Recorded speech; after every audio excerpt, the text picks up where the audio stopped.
Good afternoon, and thank you for joining us. We're here today to discuss the arrest of Dr. James Ryan. He had a dental practice in Germantown. We've got Chief Marcus Jones and we've got John McCarthy here. After they present the statements of charges and what happened during this investigation, we do have copies of news releases that we can give to you all, as well as a mugshot of Dr. Ryan. Chief? Good afternoon.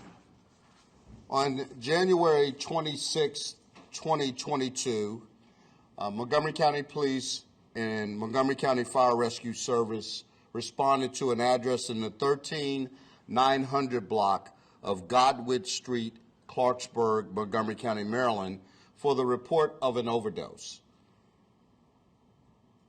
Sarah Harris, a 25-year-old female, was discovered deceased in the residence.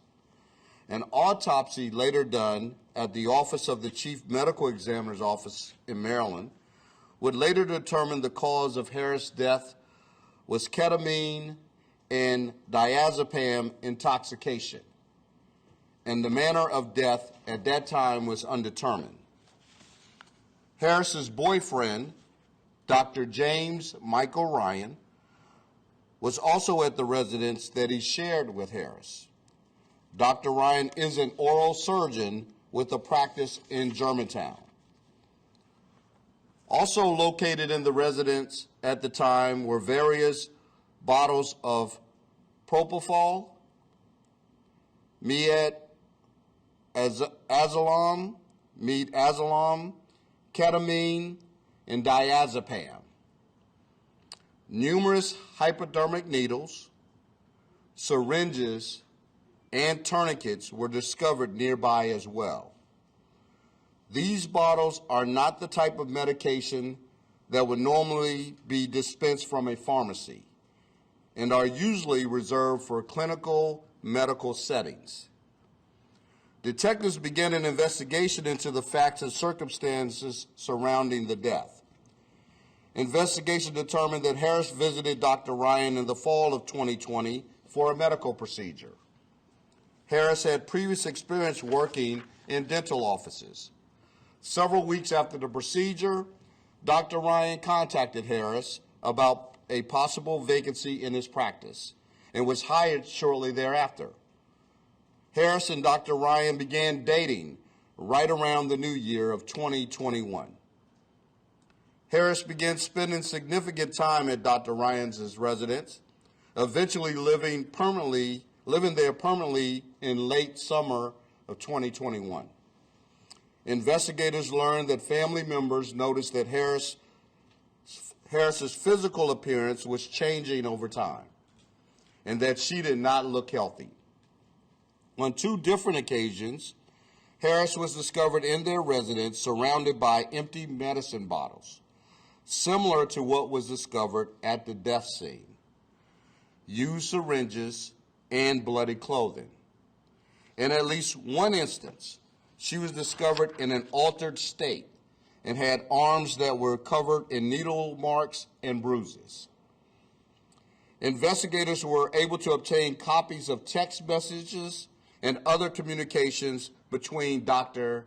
Ryan and Harris. In these communications, both Harris and Dr. Ryan have frank and explicit conversations which depict Harris asking Dr. Ryan to obtain and or procure different drugs from the practice. Dr. Ryan repeatedly tells Harris that he is bringing her drugs, instructs her how to use the drugs, and where she can find drugs in their residence. Dr. Ryan also provided instructions on how she could make the effects of some of the drugs more potent. Additionally, he mentions bringing home and or providing medical equipment such as saline, fluids, needles, IV poles to aid in the administration of drugs or in the recovery from the effects.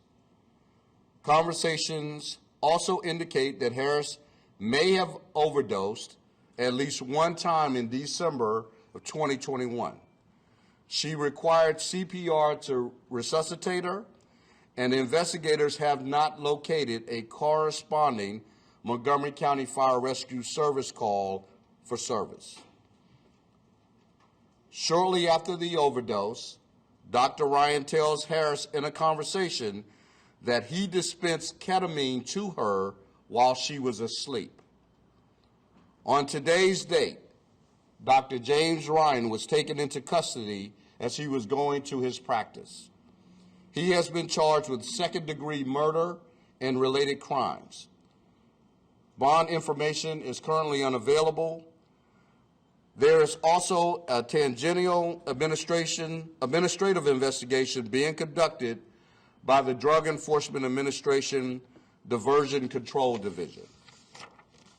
This investigation was a coordinated effort of the Montgomery County Police under the Maryland Criminal Intelligence Network, also known as MCIN. At this time, we'll have Mr. McCarthy come forward.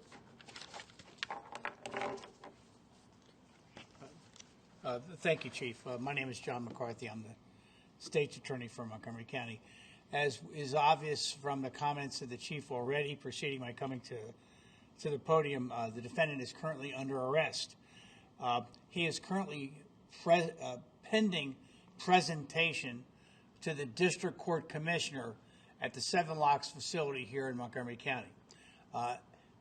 He is still about fourth or fifth in line, so it could be an hour or two before he is actually physically before the Commissioner. The Commissioner has the authority in this matter, based on the nature of charges being second-degree murder, to set a bond. The state is present. My attorneys are there. A team of my lawyers have been working with the Chief's people for several days on this particular matter. We are there to make argument about what the appropriate bond would be in this case. If Dr. Ryan was in fact held, he would have a bond review before a district court judge tomorrow morning at 1 o'clock in the district court located in Maryland. Many of you, almost everybody here, I think, has attended those bond reviews on a prior occasion. If he is released, he would be released on the conditions set by the Commissioner. We should know that within the next 2 hours. The charges that are brought against Dr. Ryan at this point in time, all charges, even those that, like murder, begin in the district court. This is a matter that will be in the district court. There are 10 total charges currently in the charging document pending against Dr. Ryan. The most serious charge against him is a charge of second-degree murder, which carries a maximum penalty of 40 years imprisonment.